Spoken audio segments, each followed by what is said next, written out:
नमस्कार, India voice देख रहे हैं आप। मैं हूं आपके साथ समृद्ध मिश्रा। उत्तराखंड में बीजेपी के लिए चुनौती कम होने का नाम नहीं ले रही है। बीजेपी नेताओं की बयानबाजी पहले भी पार्टी संगठन के लिए एक चिंता का विषय जो है वो बना हुआ था, और नेताओं की एक दूसरे के लिए की जा रही बयानबाजी फिर से चिंता को और बढ़ाने वाली है। बीजेपी के लिए विपक्षी दलों से ज्यादा चिंता का विषय इस वक्त पार्टी के नेताओं की बयानबाजी बना हुआ है। इन नेताओं की बयानबाजी ने उत्तराखंड की राजनीति में एक बार फिर से सियासत को बढ़ा दिया है। पहले पूर्व सीएम त्रिवेंद्र सिंह रावत के बयान, फिर विधायक मुन्ना सिंह चौहान और अब अरविंद पांडे के बयान के बाद सरकार और पार्टी दोनों के लिए टेंशन जो है वो खड़ी हो गई है। असल में पार्टी के सबसे वरिष्ठ विधायक और दायित्वधारियों के बीच चल रही जुबानी जंग में अब सरकार और पार्टी दोनों को चिंतित कर दिया है, क्योंकि विपक्ष का सवाल उठा रहा है कि आखिर दुनिया की सबसे बड़ी पार्टी कही जाने वाली भारतीय जनता पार्टी कैसे परेशान है। बीजेपी विधायक और पूर्व प्रदेश अध्यक्ष बिशन सिंह चुफाल ने अपने ही सरकार और संगठन के घेरते हुए दायित्वधारियों की नियुक्तियों पर गंभीर सवाल खड़े कर दिए। उन्होंने कहा है कि ऐसे दायित्वधारियों को जल्द से जल्द हटाना चाहिए ताकि संगठन की साख जो है वो बनी जाए और योजना जो है वो प्रभावी ढंग से जनता तक पहुंच सके। वहीं खेल परिषद के उपाध्यक्ष पद पर दायित्व संभाल रहे हेमराज भिष्ट ने पलटवार करते हुए चुफाल पर ही सवाल खड़े कर दिए। उन्होंने विधायक से योग और अयोग की परिभाषा पूछ डाली। कांग्रेस के प्रदेश अध्यक्ष सूर्यकांत धस्माना उप प्रदेश अध्यक्ष सूर्यकांत धस्माना ने कहा कि देखिए, भाजपा का हर नेता चाहे मंत्री हो या विधायक इस समय भ्रष्टाचार की लूट करने में मस्त है। तो किस तरीके से जो कांग्रेस के वरिष्ठ नेता हैं और प्रदेश उपाध्यक्ष हैं सूर्यकांत धस्माना, उनका भी बयान इस बीच सामने आया, जहां उन्होंने साफ तौर पे भ्रष्टाचार के आरोप जो है भारतीय जनता पार्टी के तमाम नेताओं के ऊपर लगाए। कांग्रेस नेता ने कहा कि जिस प्रकार से बीजेपी के नेता बयान दे रहे हैं वह सरकार में व्याप्त भ्रष्टाचार के होने की भी बातों को स्वीकार रहे हैं। वहीं राजनीतिक जानकारी की माने तो ये विवाद सिर्फ व्यक्तिगत नहीं बल्कि 2027 विधानसभा चुनावों से पहले बीजेपी के भीतर उभरती अंदरूनी खींचतान का भी संकेत दे रहा है। पार्टी के अंदर टकराव की यह स्थिति आने वाले दिनों में और भी गंभीर और व्यापक रूप लेते हुए नजर आ सकती है, जैसा अनुमान यहाँ पर राजनीतिक विश्लेषकों द्वारा लगाया जा रहा है। तो चलिए आपको एक बार सबके बयान सुना देते हैं कि आखिरकार कौन क्या कुछ कह रहा है। चरम पे है। जिसको मौका नहीं मिल रहा वो चिल्ला रहा है, जिसको मिल जा रहा है वो चुप हो जा रहा है, जिसको कम मिल रहा है वो भी शोर मचा रहा है। पूरे प्रदेश में सरकार आकंठ भ्रष्टाचार में डूबी हुई है और ये सारा झगड़ा, सारी लड़ाई भ्रष्टाचार की है। किसी का भी बयान सुन लो, खनन, आबकारी, विवेकाधीन कोष, यही सारे मसले हैं जिन पर झगड़ा हो रहा है। चुफाल साहब क्या कह रहे हैं, मेरे क्षेत्र के इतने लोगों के साथ इतने करोड़ रुपया मतलब बांट रखा है। अब मैं ये सबसे पहले सवाल करना चाहता हूं कि आपने पूरे प्रदेश के अंदर कांग्रेस के विधायकों को कितना कितना विवेकाधीन कोष से पैसा दिया है। आप बंदर बांट कर रहे हैं, राज्य के जनता की गाड़ी कमाई का पैसा आप इस तरह से लुटा रहे हैं, ये पोल खुली पैरी दो। दूसरा, खनन पे हो रहा है, खनन पे आरोप लग रहे हैं। सांसद हरिद्वार के पार्लियामेंट के अंदर बोल रहे हैं, चिट्ठियां लिखी जा रही हैं। तीरथ सिंह रावत पूर्व मुख्यमंत्री क्या बोल रहे हैं, त्रिवेंद्र सिंह रावत चिट्ठी भी लिख रहे हैं। कई करोड़, मतलब अब 50 करोड़ तो ऐसा हो गया जैसे कि 50 लाख रुपए, 50,000 रुपए। अब आप करोड़ों करोड़ों रुपए के मामले चिट्ठियां लिख करके अपने भड़ास निकाल करके, और सबसे बड़ी बात तो ये तीरथ सिंह रावत जी का सगा भांजा वो आत्महत्या करने की घोषणा कर रहा है। वो कह रहा है साहब जिस तरह जितेंद्र नेगी का हुआ उसी तरह मैं भी आत्महत्या कर लूंगा। मतलब 18 करोड़ रुपए की ठगी का आरोप लगा रहा है। पूरे प्रदेश के अंदर ये झगड़ा जो भाजपा में हो रहा है, पैसे के लिए, लूट के लिए, खनन के लिए, वसूली के लिए, इसके अलावा कुछ नहीं है।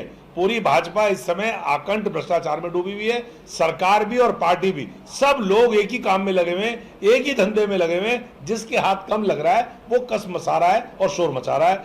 सत्ता की लड़ाई है, कुर्सी की लड़ाई है। लोग, कोई मुख्यमंत्री बनने के लिए दौड़ रहा है, कोई विस्तार में जगह पाने के लिए दौड़ रहा है। तो कुर्सी की, सत्ता की और भ्रष्टाचार की लड़ाई है पूरी भारतीय जनता पार्टी। माननीय विधायक जी की नजरों में अयोग्य हो सकता हूँ, लेकिन माननीय विधायक जी मुझे तो पता कि योग्यता अयोग्यता की परिभाषा क्या है, उस अयोग्यता और अयोग्यता की परिभाषा क्या है और उसके मानक क्या है, योग्य होने के मानक क्या है और अयोग्य होने के मानक क्या है। माननीय विधायक जी, ठीक है, आपके नजरों में अयोग्य हूँ, लेकिन आप ये भी तो साबित करें कि आपकी बेटी कैसे योग्य है। आपकी बेटी जिला पंचायत अभी उपाध्यक्ष बनी है, आपकी बेटी कैसे योग्य है। और आपकी बेटी को पूर्ववर्ती सरकारों ने तीनों रोशनी सम्मान दिया है। उत्तराखंड की वीर बहादुर बेटी, तो तीनों रोशनी भी वो सम्मान दिया, तीनों रोशनी सम्मान, जिन्होंने उत्तराखंड में बहुत बड़ा कोई ऐसा बहादुरी का काम किया हो, कोई ऐसा सामाजिक काम किया हो।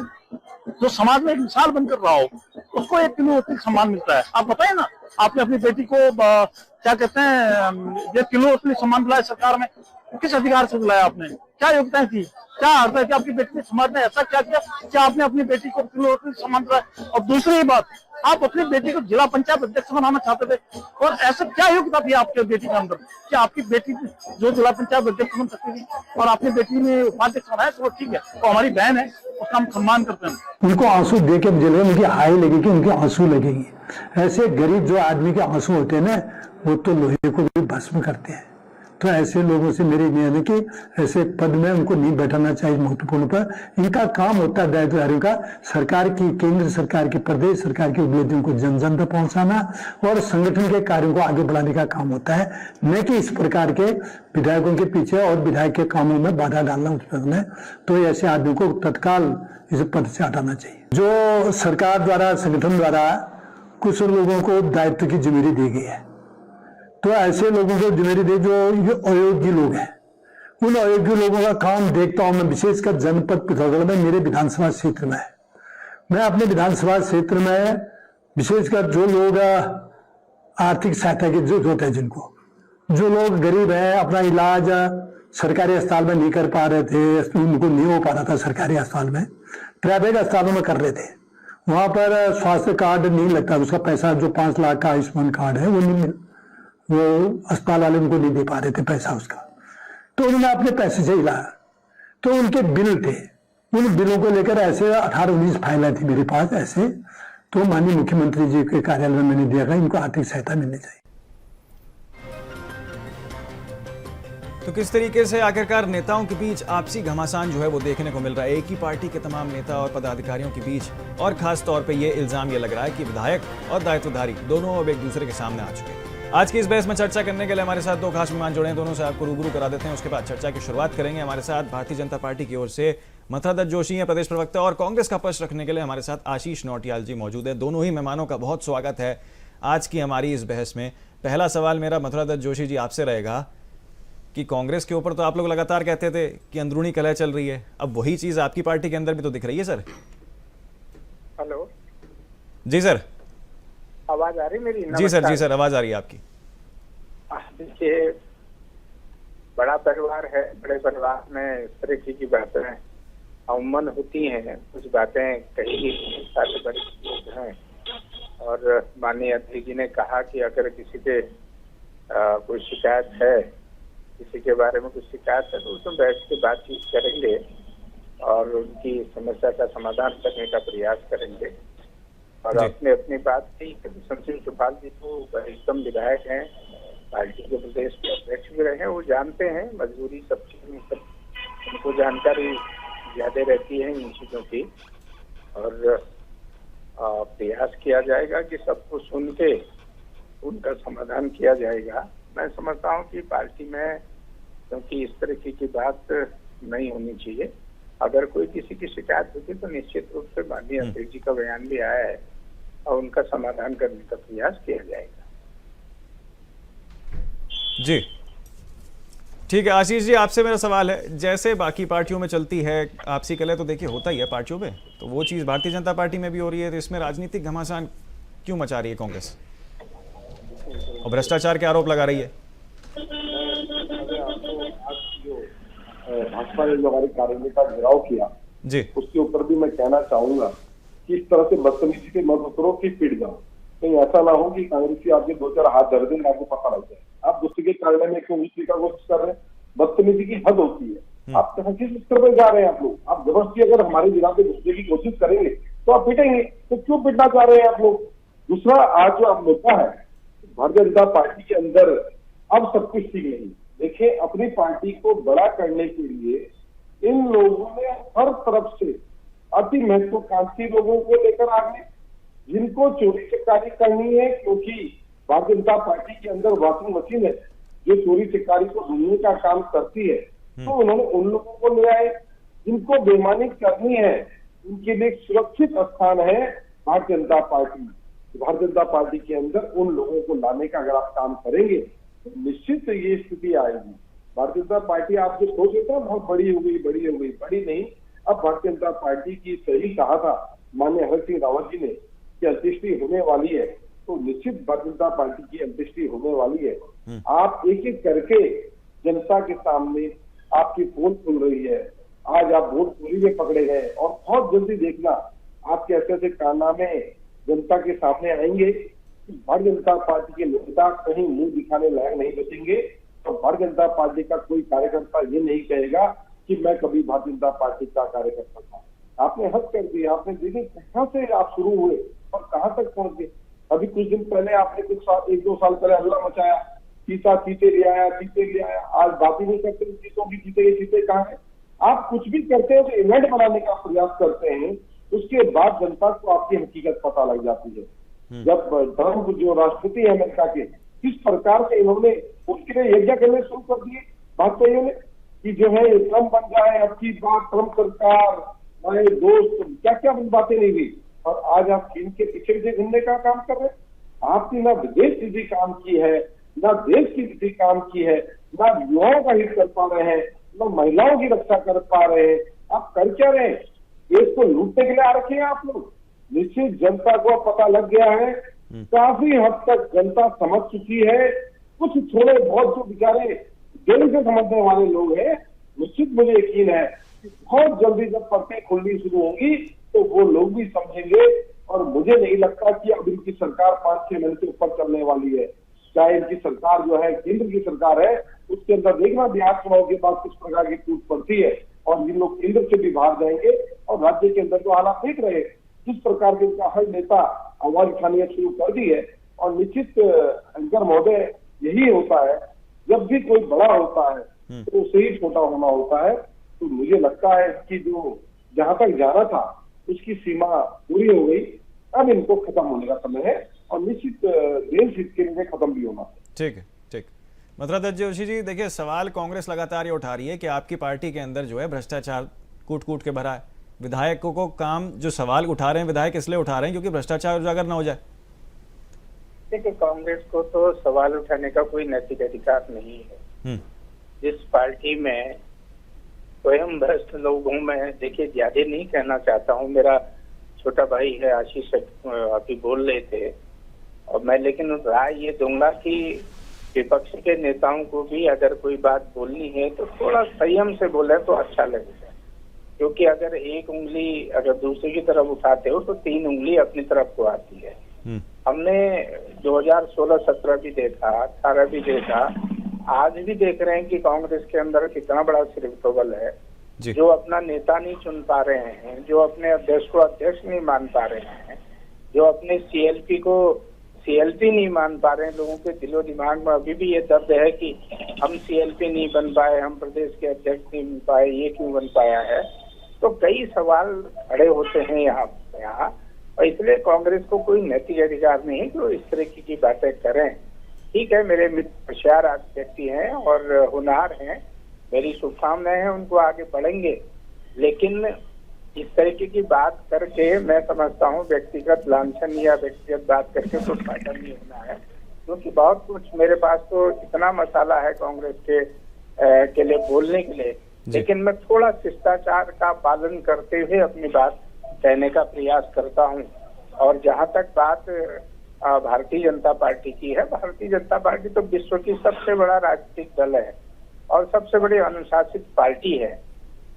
सर वही तो सवाल उठा रही है कांग्रेस। सर कांग्रेस इसी बीच ये भी सवाल उठा रही है कि जब विश्व की सबसे बड़ी पार्टी जी मैं बता रहा हूँ आपको, अगर बड़ा परिवार होता है, टकराव होता है, नाराजगी भी होती है, हर एक की संतुष्टि नहीं की जा सकती है, बहुत से कारण हैं। मैंने इसलिए कहा ना, कांग्रेस की सरकार टूटी तो क्यों 9 विधायक छोड़ के गए थे, क्या कांग्रेस को वो समय नहीं दिखाई देता है? उसके बाद सैकड़ों लोग, हजारों लोग कांग्रेस पार्टी छोड़ के चले गए हैं। तो नहीं हो सकता, आप हर एक की मन की नहीं कर सकते हो, आपकी भी अपनी, सबकी अपनी अपनी मजबूरियां होती हैं। और जैसा कि हमारे माननीय प्रदेश अध्यक्ष जी ने कहा है कि मिलेंगे, बैठेंगे और उनके ग्रीवांसेस भी सुनेंगे, क्या तकलीफें उनकी हैं, उनका भी मनन करेंगे, उनको समाधान करने का प्रयास करेंगे अगर कोई बात कहीं गलत हुई होगी। लेकिन ये भी राय दी है कि सम्मानित विधायक गण हो और वरिष्ठ नेता गण हो, उनकी अपनी बात कहना जो भी कहना है जी और उनका अनुचित जो भी है वो अगर पार्टी प्लेटफॉर्म में रखें तो मैं समझता हूँ उसका समाधान जल्दी होगा। इस तरीके से प्रेस में कह के निश्चित रूप से पार्टी में उंगली भी उल्टी है और पार्टी का अनुशासन भी टूटता है, उसका नुकसान पार्टी को भी होता है और पार्टी की छवि में भी प्रतिकूल प्रभाव पड़ता है। तो इसलिए माननीय अध्यक्ष जी ने कल कहा है, मैं समझता हूँ उसका समाधान होगा और पार्टी हाईकमान भी उस पर विचार करेगा। अगर किसी के साथ कोई अन्याय हुआ है तो उसका समाधान निकालने का काम पार्टी करेगी, ये माननीय अध्यक्ष जी ने कहा और हम उस पर सफल रहेंगे। ऐसी बातें होती हैं पार्टी में, कोई नई बात नहीं है। अगर जसवंत सिंह सुखाल जी बोल रहे हैं तो वरिष्ठतम नेता हैं, उनको कोई चोट लगी होगी, उनके दिल में कोई बात चुभ गई होगी, उन्होंने वो बात कही होगी, लेकिन पार्टी के वो समर्पित कार्यकर्ता हैं, पार्टी के कार्यकर्ता हैं, पार्टी के प्रदेश के अध्यक्ष रहे हैं, तो समझते हैं कि उनके बोलने से कितना फायदा पार्टी को हो रहा है, कितना नुकसान पार्टी को हो रहा है, वो भी समझते हैं। लेकिन माननीय अध्यक्ष जी ने कल बहुत संदिग्धता के साथ, बहुत ही शालीनता के साथ अध्यक्ष जी ने सारे लोगों को कहा कि वहाँ उनकी बात सुनेंगे, अगर कहीं पर कोई अन्याय हुआ तो निश्चित रूप से उसका समाधान करने का प्रयास करेंगे। और कांग्रेस पार्टी तो क्या नहीं करती है, क्या नहीं किया, हमने देखा। हम तो खुद भुक्तभोगी लोग हैं, कांग्रेस पार्टी में रहते हुए हमने क्या देखा क्या नहीं देखा। और मैंने तो ऐसे ऐसे सीन भी देखे हैं कि बड़े बड़े नेताओं ने उनकी तूतू मैंने भी देखी है। लेकिन मैं बहुत ज्यादा ये आक्षेप नहीं लगाऊंगा क्योंकि मैं उस पर राजनीतिक शिष्टाचार के खिलाफ नहीं बोलना चाहता हूँ। लेकिन पार्टी में बिल्कुल सब समाधान निकलेगा और आप देखिएगा कि 2-3 दिन के अंदर अंदर अगर किसी को शिकायत की होगी तो उसका समाधान माननीय प्रदेश अध्यक्ष के नेतृत्व में हम ठीक है सर। आशीष जी सवाल देखिए ये है, वो तो लगातार ये कह रहे हैं कि हम तो आपसी जो भी मतभेद हैं, मनभेद हैं, उसको सुलझा लेंगे, लेकिन आपकी पार्टी से जो लगातार इतने सारे तमाम नेता छोड़ छोड़ के बीजेपी की ओर जा रहे हैं, ये बात तो साफ तौर पे कह रहे हैं। क्या कहेंगे सर इस पे? देखिए सर महोदय, मैंने आपको पहले ही कहा था कि जो बड़ा होता है वही टूटता है। निश्चित कांग्रेस सत्ता में थी, बड़ी पार्टी है, सब कुछ है, तो निश्चित नाराजगी भी उसके अंदर हुई होगी और कभी तो गए, तो क्यों जाते, कुछ मिला होगा, कुछ लालच हुआ होगा। और जिस प्रकार से हमारे गुरु जी बैठे हुए हैं, उनको कांग्रेस के सारे राज पता है, तो उसी प्रकार से हमारे साथ भी माननीय हरीश सिंह रावत जी बैठे हैं, उनको भी मुझे लगता है और ज्यादा गहराई से भाजपा के राज पता होंगे।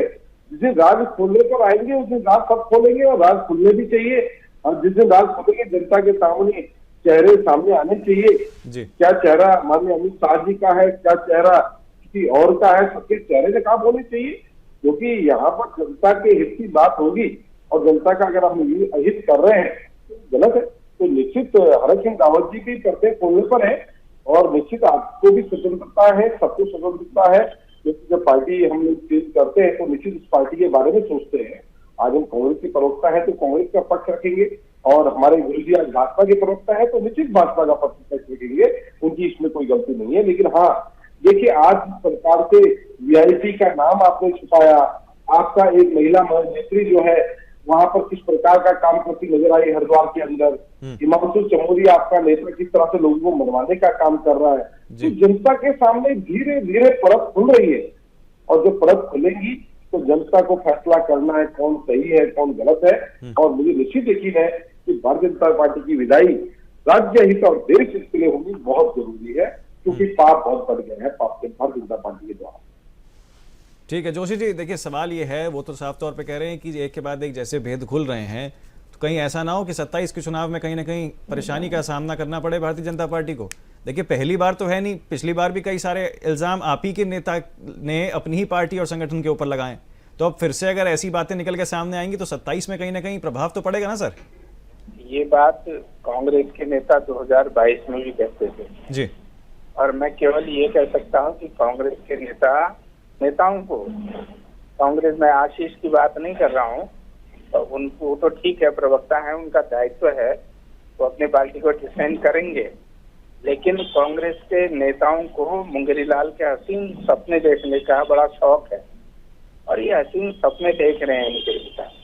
आपने मैं एक सवाल करना चाहता हूँ आशीष जी से जी, कि आप ये बताइए, आपकी पार्टी बहुत बड़ी पार्टी है, 138-39 साल पुरानी पार्टी है, क्या आपकी पार्टी करण मेहरा जी को मुख्यमंत्री घोषित करेगी, वो प्रदेश के अध्यक्ष हैं।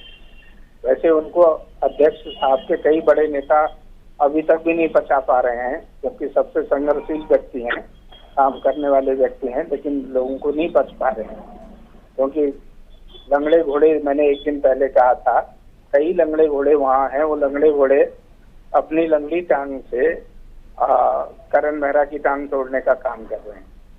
क्या आप मुख्यमंत्री घोषित या यशपाल आर्य जी को मुख्यमंत्री मानेंगे?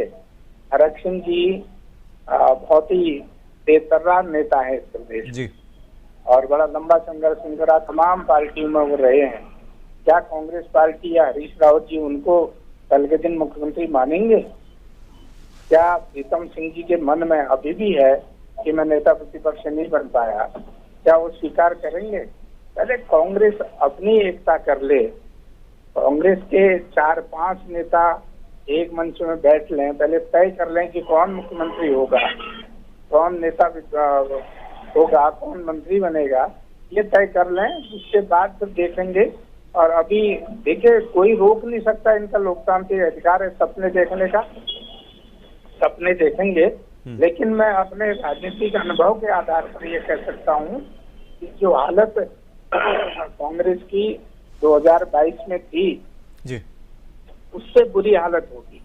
आप लेकिन नगर पालिकाओं में देखिए देख जोशी लीजिए, जी, एक सवाल देखिए यहाँ ये उठता है देख जी, लीजिए, आप जिला पंचायतों में देख लीजिए क्या स्थिति रही है। अगर उसके बाद भी कांग्रेस शपथ नहीं लेती या कांग्रेस के कुछ तथाकथित नेता शपथ नहीं लेते जी, तो मैं उसमें बहुत ज्यादा नहीं बोलता हूँ। मैंने कहा नहीं, मैं तो शिष्टाचार से बोलने वाला व्यक्ति हूँ और बहुत ज्यादा मैं किसी पर कड़वा शब्द नहीं बोलता हूँ। हालांकि मेरे लिए बहुत से लोग बहुत सी बातें बोलते हैं। लेकिन देखिए जोशी जी, एक सवाल देखिए मेरा ये है आपसे कि जब संगठन ने किसी को कोई दायित्व या जिम्मेदारी सौंपी, उसके बाद ये कहना कि कौन योग्य है कौन योग्य नहीं है, इसकी परिभाषा अगर डिफाइन होने लगे इस चीज की। देखिए, वो मैं इसलिए कह रहा हूँ ना, देखो बिशन सिंह सुपाल जी इस प्रदेश के अध्यक्ष रहे हैं जी, और मंत्री रहे हैं।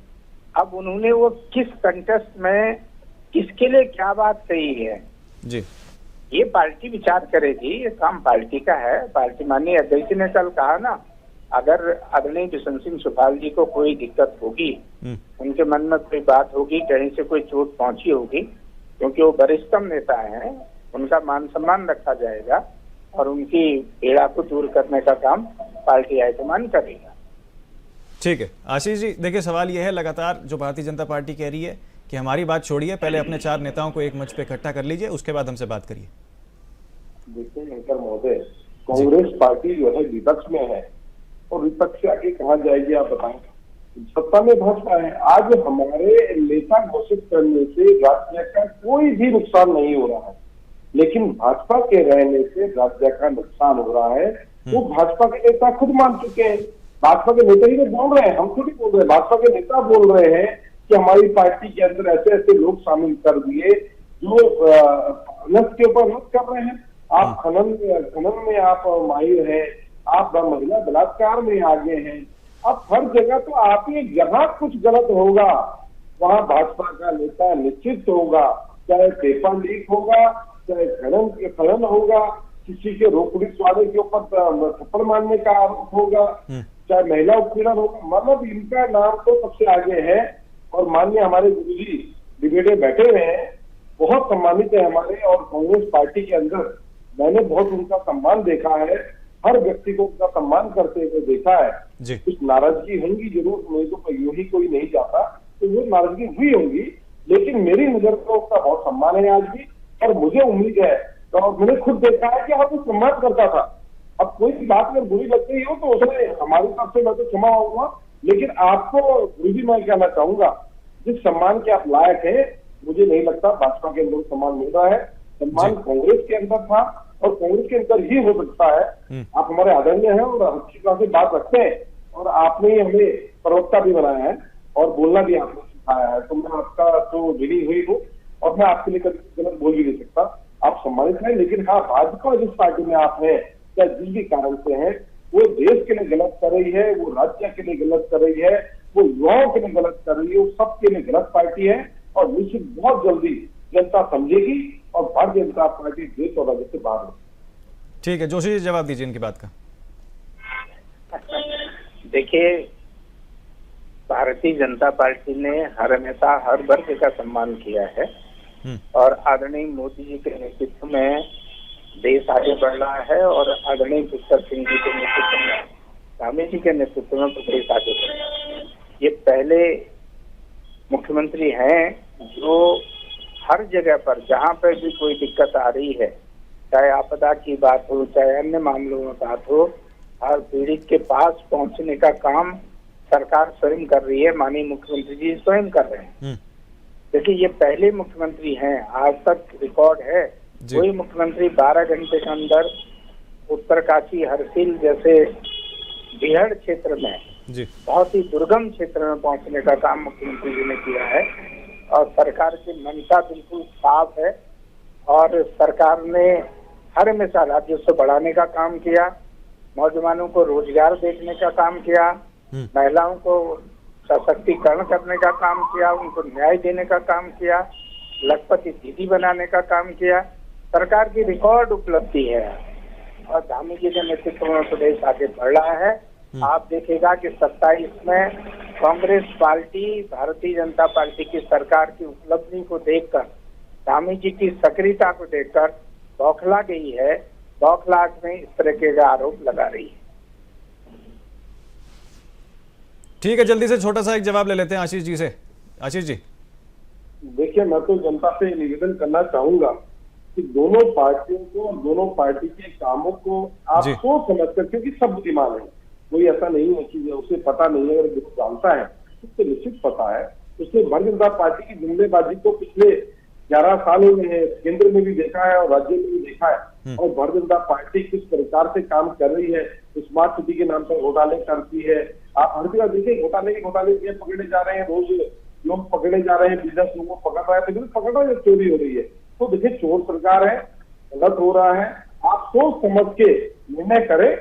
27 में ठीक है, आप जनता को सोचना है किसको जिताएगी हराएगी, तो जनता का काम है, लेकिन बस आप वोट चोरी मत करना, बाकी जनता को छोड़ दीजिए, जनता को जो अच्छा लगे जनता करे। ठीक है, ठीक है, बहुत शुक्रिया आप दोनों ही खास मेहमानों का हमारे साथ आज की इस बहस में जुड़ने के लिए। तो देखिए, बात वहीं आके रुक रही है किस तरीके से विधायक ने जो बोला है, उसके बाद दायित्वधारियों का जो बयान सामने आया है, तो कहीं ना कहीं राजनीति जो है प्रदेश के अंदर वो गर्मा गई है। देवभूमि में 2027 में चुनाव से पहले किस तरीके का माहौल देखने को मिल रहा है, जिसने कहीं ना कहीं राज्य सरकार और भारतीय जनता पार्टी दोनों के लिए एक चिंता बना दी है।